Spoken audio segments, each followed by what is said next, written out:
Following my retrospective on the first season of Batman the Animated Series, I would be remiss not to talk about the in-universe follow-up, Batman Mask of the Phantasm. This film is interesting since it gets credit as something of a cult classic, while also sort of more or less being the grandfather to the now endless DC animated film mill, churning out a few new entries per year to this day. I saw this film for the first time in the early 2000s at some point. I can't really recall. I was a younger kid, I know that much, and I think I always enjoyed it, but more so recently I can really expect what they did with it, and I think its legendary cult classic status within the Batman films is a testament to just how important not only this film was, but also the larger Batman the Animated Series to the overall history of the Batman character. The project started life at Warner Brothers after the success of the first season of Batman the Animated Series, with Alan Burnett writing the first treatment featuring Batman fighting as rogues, which would later be abridged and released as an episode, The Trial. Later, more writers were added, like Paul Dini, Martin Pasco, and Michael Reeves, all of whom contributed to different parts of the wider narrative dreamed up by Alan Burnett of this doomed love story, with the structure of the film, though not its contents, being inspired in part by Citizen Kane and how it was told through its flashback-heavy narrative.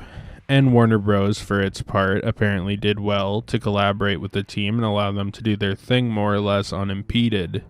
There was some drama with the Phantasm character, with Paul Dini modeling the character in his words after Mysterio from Spider-Man with his smoke stuff, while Mike Barr saw it and thought it looked and acted like his character the Reaper from Batman Year 2, which came out just before this movie. Eventually they paid out Barr a bit and it was fine, but the idea of the dark creature of the night with a sickle arm is pretty unique, so I can see where Mike Barr thought he might have been a little cheated on royalties. The film came out in theaters, which was not initially the plan, and caused the crew to need to make some changes. More relevantly, almost every animated Batman film since has been direct to the home market, with The Killing Joke and Lego Batman to date being the only exceptions besides this film. A new mysterious and murderous vigilante is in Gotham, the Phantasm, who is killing criminals, and due to the mystery, Batman is being blamed to an extent. Meanwhile, an old friend of Bruce's, Andrea Beaumont, comes back to Gotham. Andrea, or Andy, is an old friend of Bruce that years earlier, in his early vigilante days, was his girlfriend, with the duo bonding over the fact that Andrea and Bruce's mothers both passed away, with her eventually moving off due to her crime boss father's business dealings going south. Basically, people want Batman arrested, seeing him as the person killing these people, with eyewitnesses claiming to have seen Batman committing the crimes, mistaking him for the Phantasm. Andrea eventually finds out Bruce's secret, and Salvador Velastra, seeing a pattern on the killings, recruits Joker to protect him, since he thinks he's next, though pretty soon he's killed by the Joker accidentally, as Joker tries killing and attacking the Phantasm.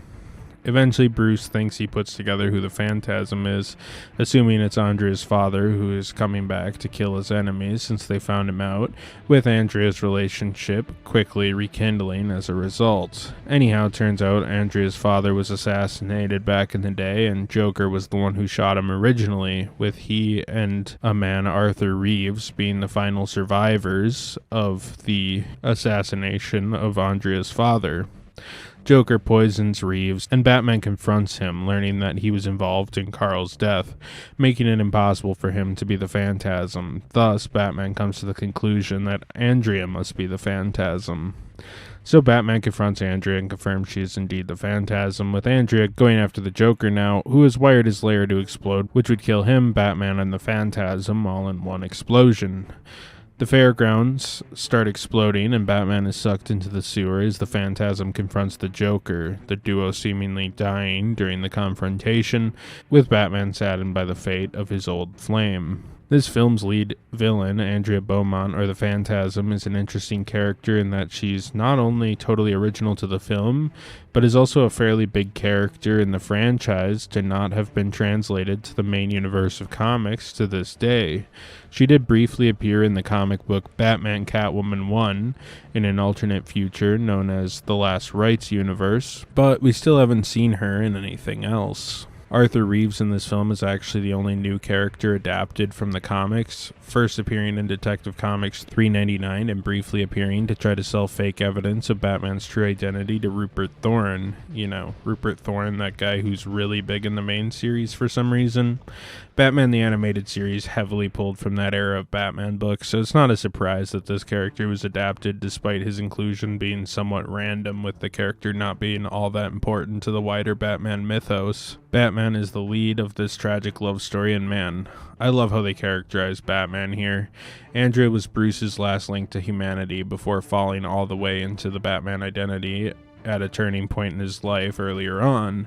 However, while his tragedy was over, Andrea's was just beginning. Thus, she was forced to leave him, and he fell into being Batman fully. Again, years later, Andrea's back, and Batman has another chance at being happy as Bruce Wayne and perhaps putting Batman's business on the back burner a bit. Though, like the first encounter with Andrea, this rekindling was doomed to fail. I think the flashbacks and his relationship with Andrea makes Bruce the forefront of this story rather than Batman, which is kind of rare for theatrical adaptations of the character.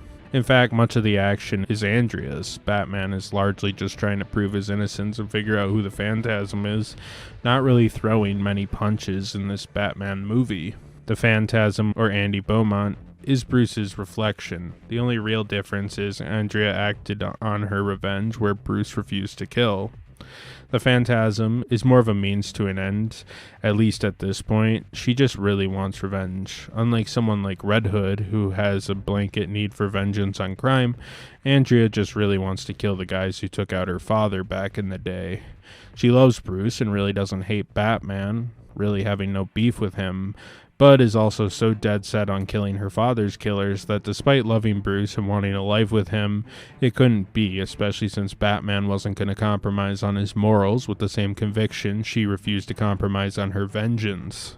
I think Bruce and Andy have so many good moments, both in the past and the present scenes, and it's a good relationship even if it was doomed to fail. The Phantasm is cool. I don't know what to say about her alter ego other than that. It's just a really cool character design. Joker is Joker. He is psychotic, loud, and bombastic in this film, willing to kill and die to make his sick jokes come to fruition. We also see a peek at his origin, with Joker being the trigger man on the murder of Andrea's father, making an interesting connection to the past. I also love that the Joker sees his old self as almost an entirely different entity, adding to his larger-than-life characterization in this film and, of course, the wider Batman the Animated Series. Tonally, this plays like a tragedy. You know, like Shakespeare or something. Okay, that may be hyperbolic, but there is kind of a connection with the idea of this doomed romance separated by ideology. It just seems like a tale as old as time, and I think it was pretty well done here from the Batman lens. Shirley Walker composed the film, and it has a larger-than-life feel, a little more epic than this love film needs, but certainly welcome. Batman always has really cool music. I honestly love the music. It has you feeling like you may expect from a Danny Elfman score or something, using similar motifs, but it's great, and Shirley Walker did a really good job kind of filling in for Danny Elfman and all of his iconic Batman work from this time period. As is kind of standard with a film like this, the animation makes this film very precisely edited, and I think at a mere 78 minutes long, there isn't a second of wasted footage. Like the main show, the animation is insanely good, but you also have the added theatrical budget, taking it up a notch from what the normal show is, making this, the series, looking at its absolute best. I love Batman Mask of the Phantasm. I think if I had a complaint, it would be how obvious the twist is as an adult. The character is definitely modeled to be a male character, or at least you'd expect as much, and the crew even disguised the character further by making Andy's dad in the Phantasm, voiced by the same man, Stacy Keach. Speaking of, Dana Delaney did good as Andrea, and the returning voice actors Kevin Conroy as Batman and Mark Hamill as Joker both did amazing work, though I think that can pretty much go without saying, as their voices are so iconic to the franchise. I don't even think that's a debate by anyone. My biggest problem with the Phantasm twist is that the only people it really makes sense to be is Andrea or her father, but her father doesn't really feature in the movie besides in a couple flashbacks, so that felt more like a red herring than an actual possibility. Despite all the crew's efforts to keeping the surprise alive, it is unfortunate that a toy that was sold as part of this film's toy line shows that Andrea was the culprit. I wasn't around at this time, let alone watching films, but I imagine that was frustrating to fans at the time who went to the toy store looking for their new Batman figurines and got the movie spoiled for them. I liked the moderate violence in this film. It's definitely a step up in terms of violence from the syndicated cartoon, and even had some death, which I think adds some stakes to the show. If I had one complaint, it would be the flashbacks occasionally feel a tiny bit abrupt, but it isn't bad, and most of it ties back to the present day plot well, further helping the show come together a bit. I'm willing to say that, in my opinion, this is a classic when it comes to animated Batman media, and is a great addition to the Batman the Animated Series world. The film made $5.6 million on a budget of $6 million, but did pretty well on the home market, and eventually made some money and gained a cult audience down the line. I still see merchandise for this film at Target to this day with the McFarlane collectibles, and I also remember this airing on TV a lot. It didn't see many reviews in its day, at least professional reviews that are easily accessible online, but it largely looked positive, though a few critics weren't all that impressed with it at the time.